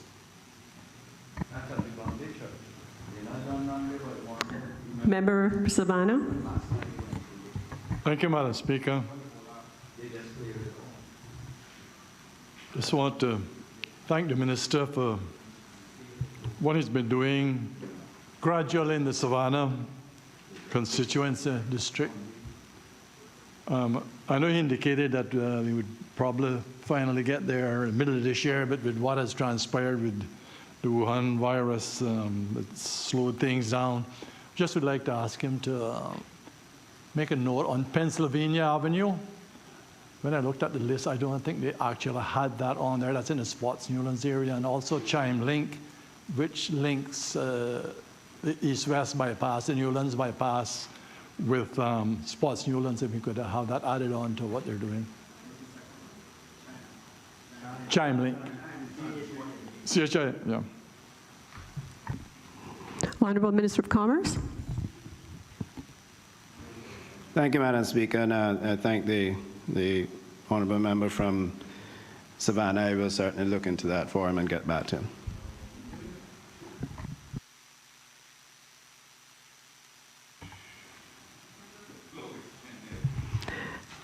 Member for Buddentown West, he indicated. Thank you, Madam Speaker. Just two questions. The continuation of the east-west arterial to get to the back of Northwood and then I think up to Anton Borden Road, if that is included, is that considered district work or that's a major capital work?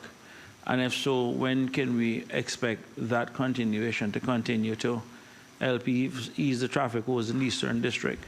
And then also with regards to some of the other district works being done in the Buddentown West area.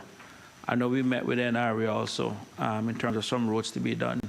Just an update in terms of when can we expect those to also resume. Thank you. Honourable Minister of Commerce. Thank you, Madam Speaker, and thank the member for the question.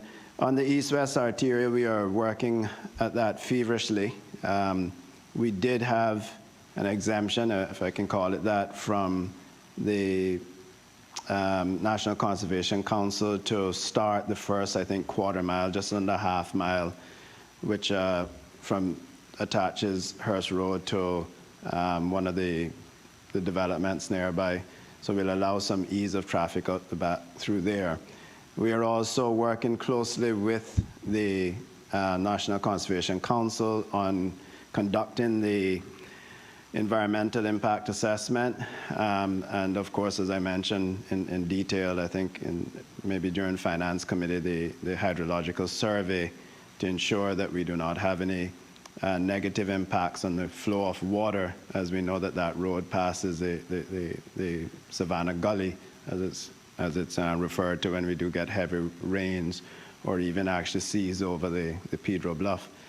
So we're working with them. I think we have set up a little subcommittee to work closely from the board, to work closely with the Department of Environment and the National Conservation Council.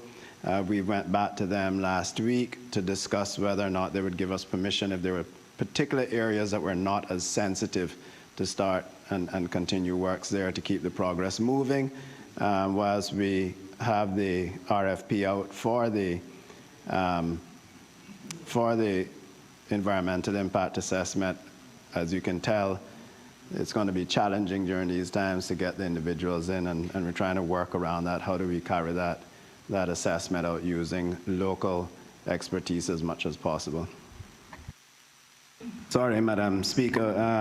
And what I will say to all of the members on the district works is I'll have the NRA team put together a report on each district and send that out to you all.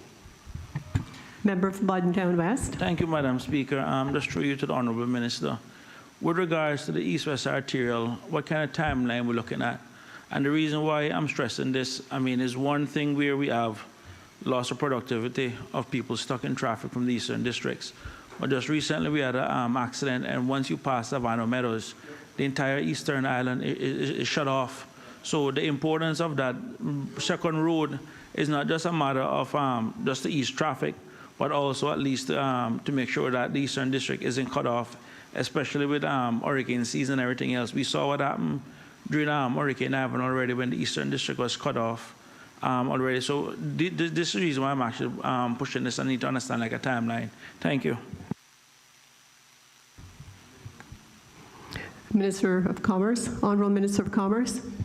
Yeah, very much aware of that, Madam Speaker. Sorry, thank you, and I thank the member for that. We are working. It is my understanding that we will certainly have some relief underway by September. We're just waiting on a couple of gazettos to be completed, or one gazetto, as far as I know, to be completed, and we should be on our way there. As I said, we're doing everything we can to work along with the National Conservation Council to get that highway built as soon as we possibly can. In the interim, to assist with the flows, we've continued all of the other road works that were identified using our traffic modeling system to help ease the pressure. But I understand that the bottleneck when you have an accident and the road is closed, there's certainly an issue there. And with this connection we're doing, and forgive me, I've forgotten the name of the development, just there in Lower Valley, the first leg that we have gotten permission to do will connect us through the back there, so at least you'll have some flow through.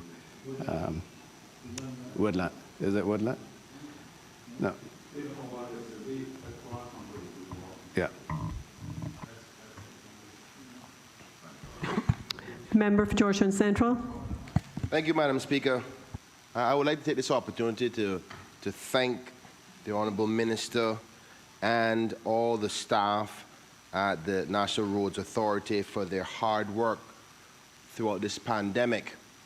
On behalf of the people of Georgetown Central, I want to also thank the Minister for addressing many of the roads that we have been requesting for some time to be addressed. And if there's anything that came good of the pandemic was the opportunity to address those roads. And I thank the Minister for working hand in hand together, showing that beside the positions or side of the government or side of the Honourable House you're in, you can still work together on behalf of the people. So I want to thank him. My question is, Madam Speaker, can the Minister say any update in respect to the connection road that starts from the intersection at Godfrey-Nixon and Eastern Avenue that is expected to go straight out to the waterfront? Any idea? Has there been any timelines affected in a negative way or vice versa as a result of the pandemic? And maybe just a generic update on that matter. Thank you, Madam Speaker. Honourable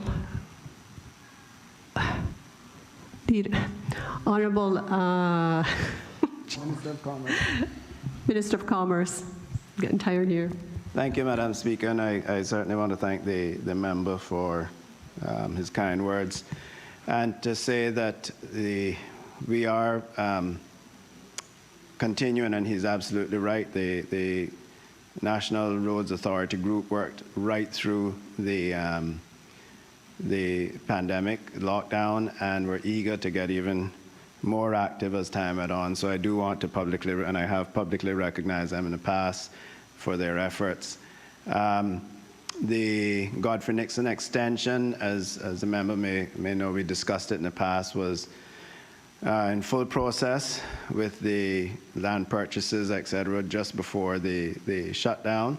I suspect that process will, if not has begun already, will begin immediately, and we should be back on track there within a couple of weeks.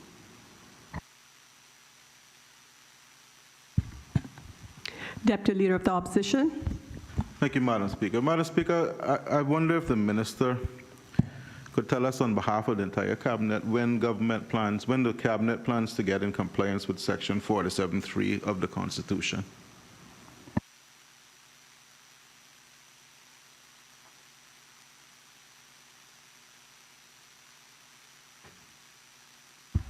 Madam Speaker, if I will read it for the Minister, if yes. that helps. Yes, you may. Thank you.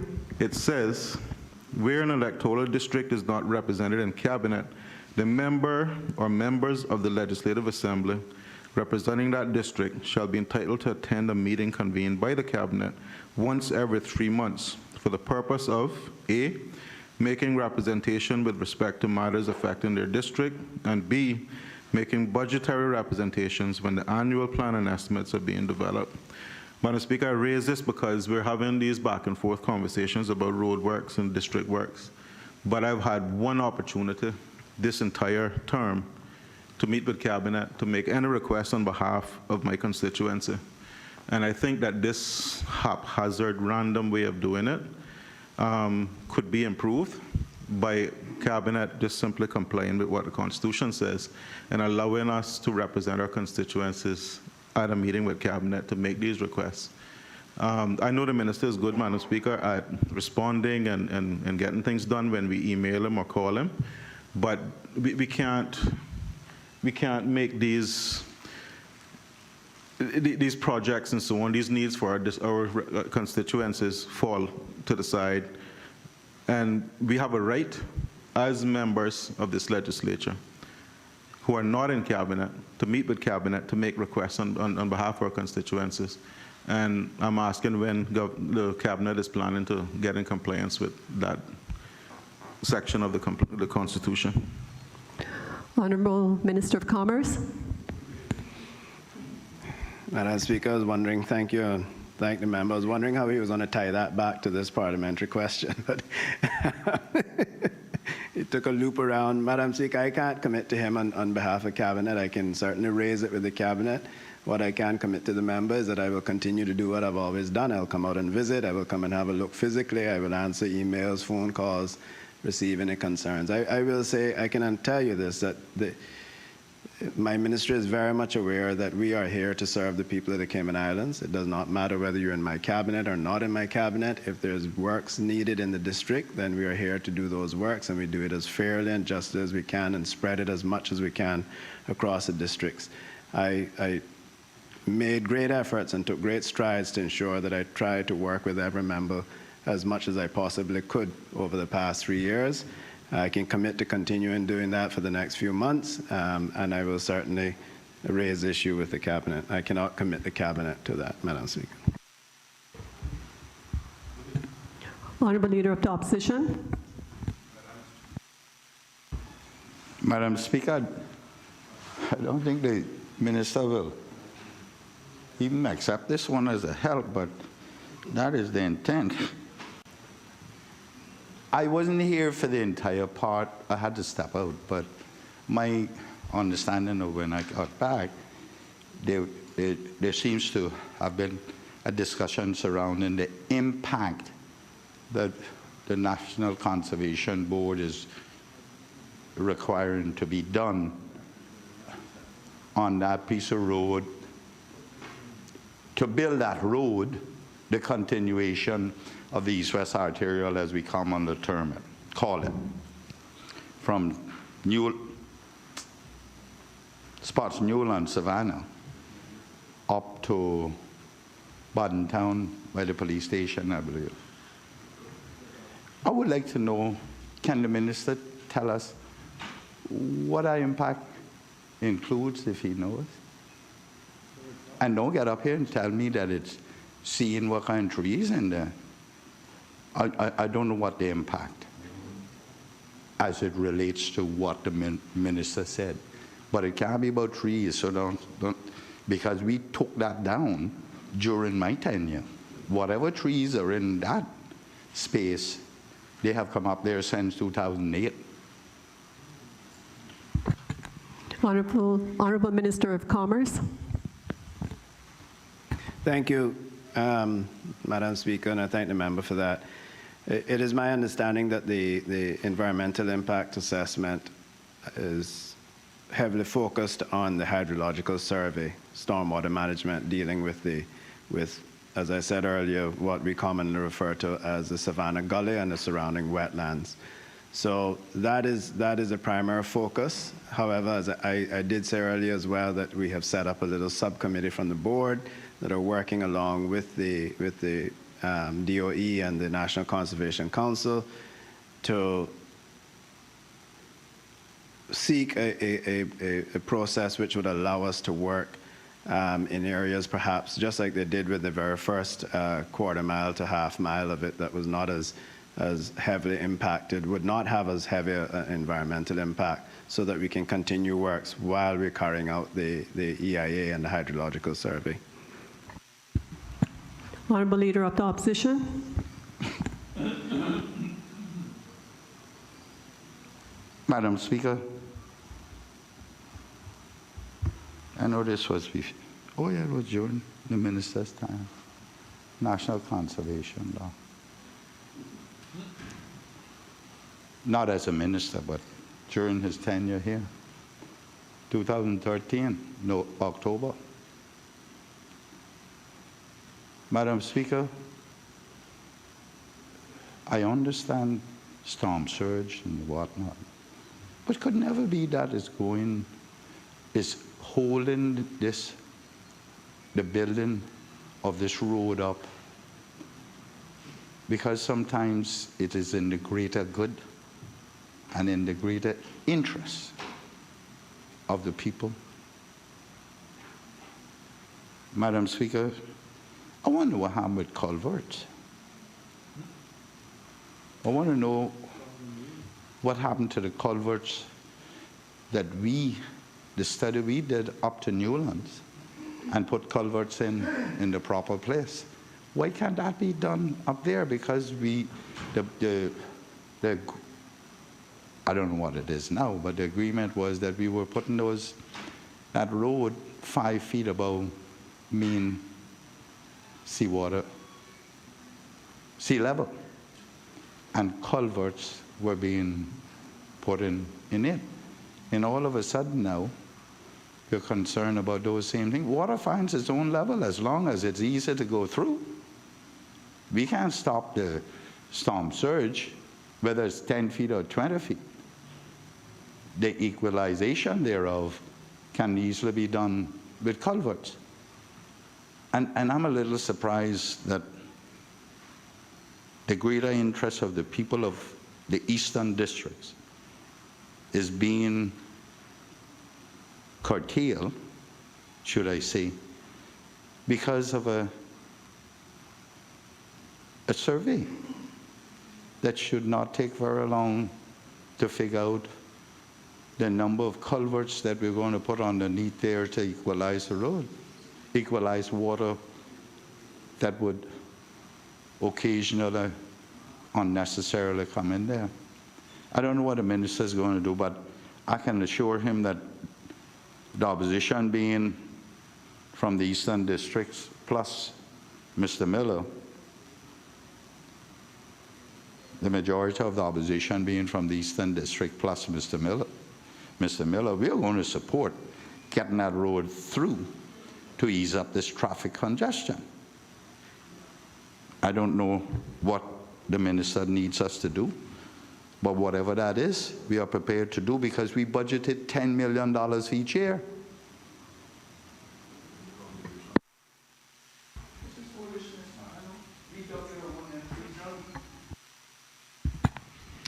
Okay, the House it's a good time now for the House to suspend its proceedings for lunch. I ask all members to return to the chamber promptly at 3:15.